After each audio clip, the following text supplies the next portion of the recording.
Hello বন্ধুরা, চলে আসলাম তোমাদের জন্য আবারও একটি অসাধারণ একটি Korean school love story drama নিয়ে। আমি দেখছি যে তোমরা সবাই স্কুল লাভ স্টোরি ড্রামাগুলো দেখতে খুবই পছন্দ করছো, তাই তোমাদের জন্য আবারও একটি অসাধারণ একটি Korean school love story drama নিয়ে আসলাম। আজকের এই ড্রামাটা খুবই মজাদার হতে চলেছে, তাই চলো শুরু থেকে শেষ অবধি ড্রামাটা দেখা যাক। ড্রামার শুরুতে আমরা পাক সেরি নামে একটি মেয়েকে দেখতে পাই। সে আমাদেরকে বলতে থাকে যে আমি অনেক চঞ্চল প্রকৃতির একটি মেয়ে। আমার যখন 5 বছর বয়স ছিল তখন একটি ছেলেকে আমি প্রপোজ করেছিলাম, কিন্তু জায়গাটা হয়তো ভুল ছিল। এরপর আমি যখন 3য় শ্রেণীতে পড়ি তখন একটা ছেলেকে আমি আই লাইক ইউ লিখেছিলাম। তখন ছেলেটিও আমাকে আই লাইক ইউ টু লিখেছিল, কিন্তু এর পরের দিনই ছেলেটার মা তাকে এই স্কুল থেকে ছাড়িয়ে নিয়ে যায়।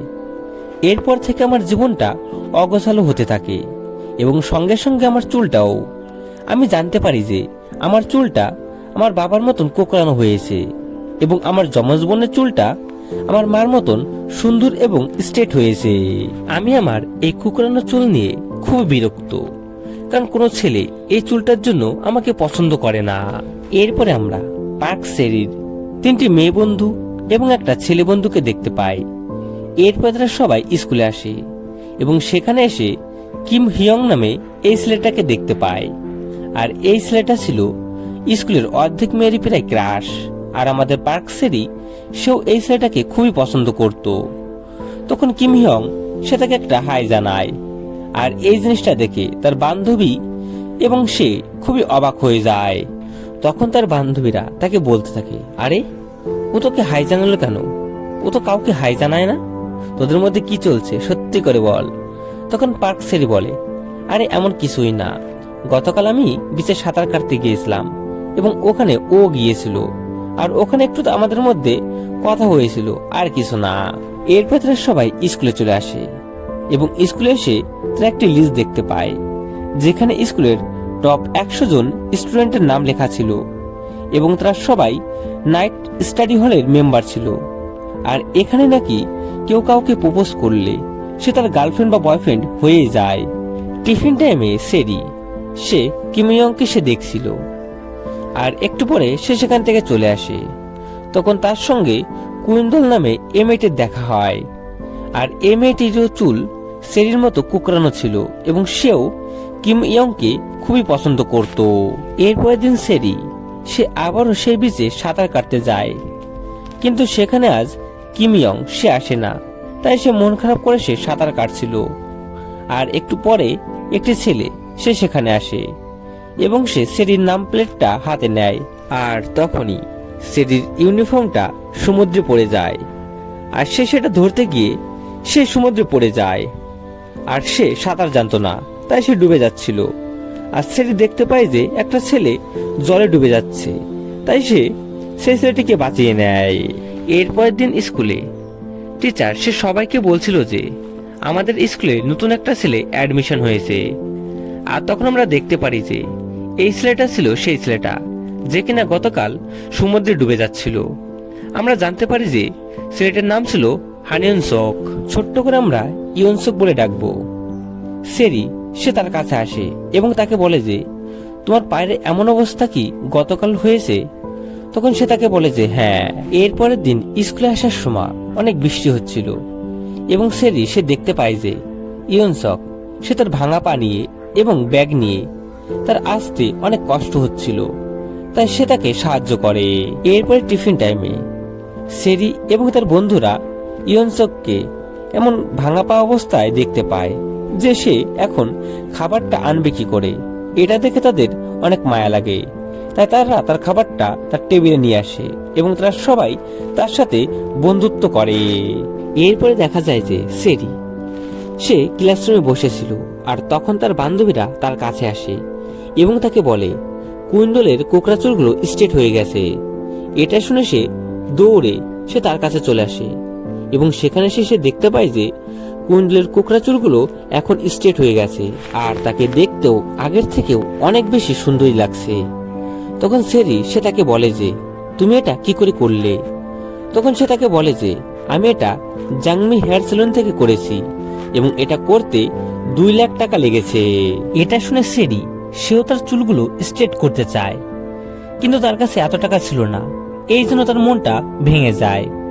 একদিন সেরি সে যখন সেলুনের পাশ দিয়ে যাচ্ছিল, তখন সে দেখতে পায় যে ইয়নসক সে ওই সেলুনের ওনারকে মা বলে ডাকছে। এটা শুনে সে বুঝতে পারে যে ইয়নসক হচ্ছে তার ছেলে। তাই সে এর পরের দিনে সে ইয়নসকের সঙ্গে সে তাদের সেলুনে আসে এবং ইয়নসকের মাকে সে বলে, জানেন আন্টি, আমি আপনার ছেলের অনেক ভালো বন্ধু এবং আমি ওকে স্কুলে সবসময় সাহায্য করি। আর একদিন তো ও পেরে সমুদ্রে ডুবেই যাচ্ছিল, তখন আমি আমার জীবনের পরোয়া না করেই আমি ইয়নসককে বাঁচিয়েছিলাম। তাহলে আপনি ভাবুন আমি ওর কত ভালো বন্ধু। সেরি সে তাকে এই সমস্ত কথা বলছিল কারণ এই সমস্ত কথা শুনে যদি সে তার কাছ থেকে চুল স্ট্রেট করতে কিছু টাকা কম নেয় তাই। কিন্তু সে তাকে বলে, আমি তোমার চুল স্ট্রেট করতে 1 টাকাও নেব না, শুধু তোমাকে একটা কাজ করতে হবে। আমার ছেলের যতদিন না পা ঠিক হচ্ছে ততদিন তুমি তাকে সাহায্য করবে এবং তাকে দেখে শুনে রাখবে।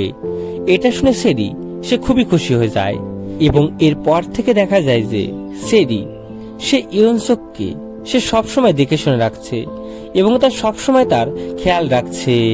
এরপর একদিন সেরি ইয়নসককে তার একটি সিক্রেট জায়গায় নিয়ে আসে এবং সেখানে সে তাকে বলে, এই জায়গাটা খুবই সিক্রেট এবং এখানে আমি এবং আমার বাবা আসি শুধু।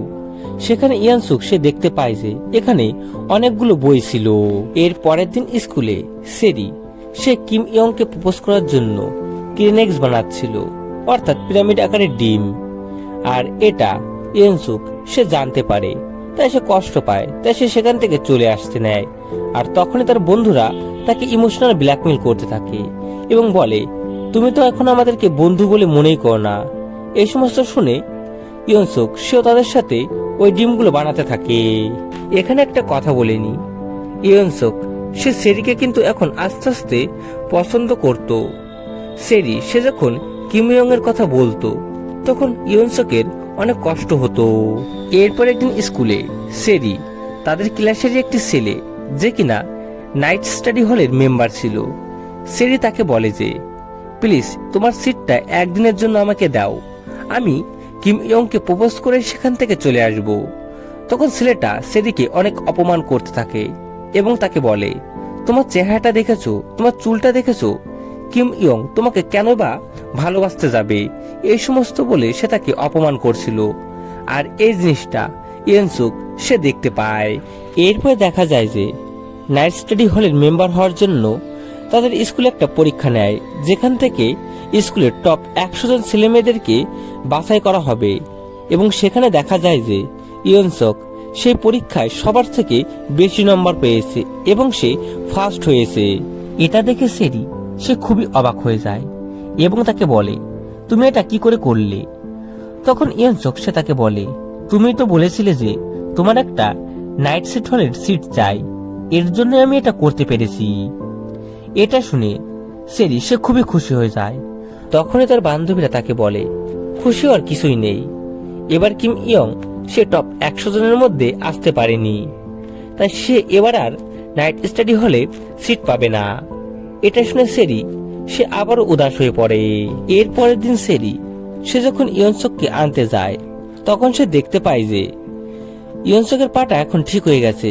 এটা দেখে সে খুবই খুশি হয়ে যায়। তখন ইয়নসকের মা সে তাকে বলে, তাহলে চলো এখন তোমার চুলটা স্ট্রেট করা যাক।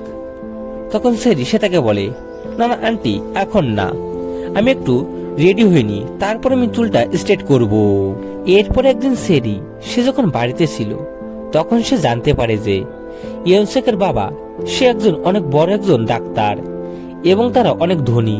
কিন্তু ইয়নসক এবং তার মা তার বাবার সঙ্গে থাকে না, কারণ তার বাবা তাকে এবং তার মাকে অনেক মারধর করত এবং ইয়নসককে ঠিক করে পড়াশোনা করতে দিত না। ইয়নসক সে ছিল খুবই ভালো একটা স্টুডেন্ট। এর পরের সিনে আমরা দেখতে পারি যে তাদের স্কুল থেকে একটা পিকনিকের আয়োজন করেছে এবং সেরি সে তার চুলগুলো স্ট্রেট করে নিয়েছে এবং সেখানে সে তার চুল স্ট্রেট নিয়ে সে আসে এবং সবাই তার দিকে একদম হা করে তাকিয়ে থাকে।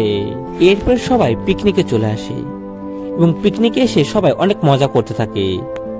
আর এদিকে সেরি এবং তার বন্ধুরা কিম ইয়ংকে প্রপোজ করার জন্য একটা প্ল্যান বের করে। এরপর আমরা রাতের বেলার একটা সিন দেখতে পাই। সেরি কিম ইয়ংকে সে প্রপোজ করতে যায়, আর এই জিনিসটা ইয়নসুক সে দূর থেকে দেখে এবং তার কষ্ট হয়, তা সে সেখান থেকে চলে যায়। এরপরে সেরি সে যখন কিম ইয়ংকে প্রপোজ করতে যায় তখন সে তাকে প্রপোজ করতে পারে না এবং সে তাকে বলে, আমি তোমাকে খুব ভালোবাসতাম, কিন্তু এখন আমি যখন তোমাকে আমার মনের কথা বলতে যাচ্ছি তখন আমার মাথায় অন্য কারোর কথা আসছে। আমি মনে হয় তাকে ভালোবেসে ফেলেছি। সে যখন আমার সঙ্গে থাকে তখন আমি নিজেকে সেফ ফিল করি, আমি অনেক হাসি খুশি থাকি। তোমরা কি কেউ বুঝতে পারছো সেরি এখানে কার কথা বলছে? হ্যাঁ, সেরি এখানে ইয়নসুকের কথাই বলছে। সেরি এখন ইয়নসুককে ভালোবেসে ফেলেছিল। ইয়নসুক সেই রাতের ঘটনার পর থেকে সে সেরিকে ইগনোর করতে থাকে। তখন সেরি সে তাকে বলে যে, তুমি জানতে চাইবে না সেদিন রাতে কি হয়েছিল? তখন ইয়নসুক সে তাকে বলে, হ্যাঁ বলো কি হয়েছিল। তখন সেরি সে তাকে বলে, আমি তাকে প্রপোজ করিনি। তখন ইয়নসুক সে বলে, কেন? তখন সেরি সে তাকে বলে, কারণ আমি এখন তাকে আর পছন্দ করি না। এটা শুনে ইয়নসুক সে খুবই খুশি হয়ে যায়। এরপর একদিন স্কুল শেষে সেরি এবং ইয়নসুক সেই সমুদ্র পাড়ে চলে আসে যেখানে তাদের প্রথম দেখা হয়েছিল। সেখানে ইয়নসুক সে সেরিকে প্রপোজ করে। এতে সেরি সে খুবই খুশি হয়ে যায়। এরপরে ইয়নসুক সে যখন রাতে বাড়িতে আসে তখন তার মা তাকে বলে, সেলুনের কাজের জন্য আমাকে 1 সপ্তাহের জন্য শহরের বাইরে যেতে হবে, তাই তুমি সেলুনটা একটু দেখে শুনে রাখো। তখন সে তাকে বলে, ঠিক আছে।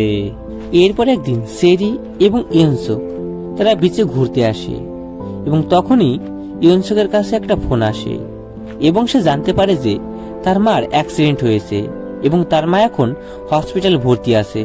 এটা শুনে সে খুবই কষ্ট পায় এবং সে সেরিকে বলে যে আমাকে দ্রুত সোলে যেতে হবে আমার মার কাছে, কারণ আমার মার অবস্থা খুবই খারাপ।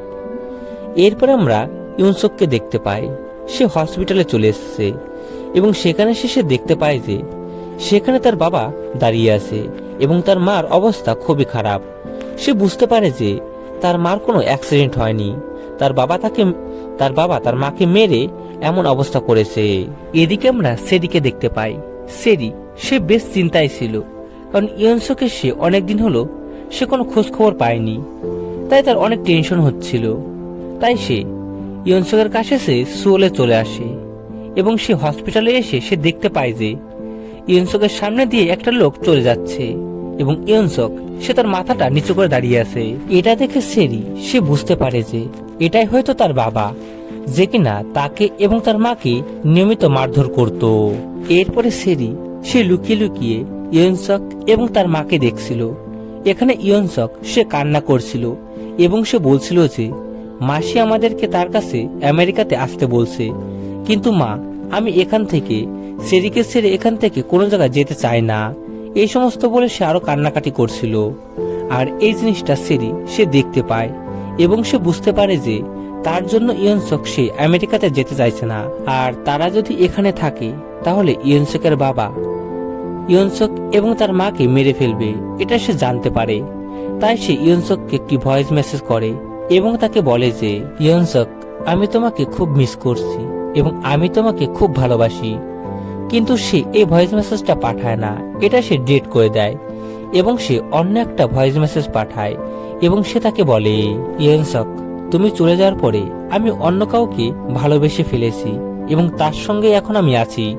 তুমি যদি এখন ফিরে আসো তাহলে তুমি আমাকে অন্য কারোর সাথে দেখবে এবং তুমি কষ্ট পাবে, তাই তুমি এসো না এখানে। সেরি এখানে ইয়নসুককে মিথ্যা কথা বলে যাতে সে কোনো চিন্তা ভাবনা ছাড়াই সে আমেরিকাতে সে যেতে পারে এবং সেজন্য তার জন্য কষ্ট না পায়। ইয়নসুক সে এই ভয়েস মেসেজটা পায় এবং সে এখানে আর আসে না এবং সে তার মাকে নিয়ে আমেরিকাতে চলে যায়।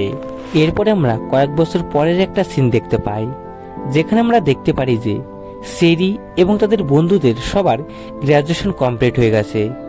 সেরি সে এখনো সে ইয়নসুকের কথা ভেবে সে খুবই কষ্ট পায়, তাই তার বন্ধুরা তাকে জোর করে সেই সমুদ্রের ধারে একটি ব্লাইন্ড ডেটে পাঠায় সেখানে এসে সেরির একদমই ভালো লাগছিল না, তাই সে সমুদ্রের পাশ দিয়ে সে হাঁটছিল।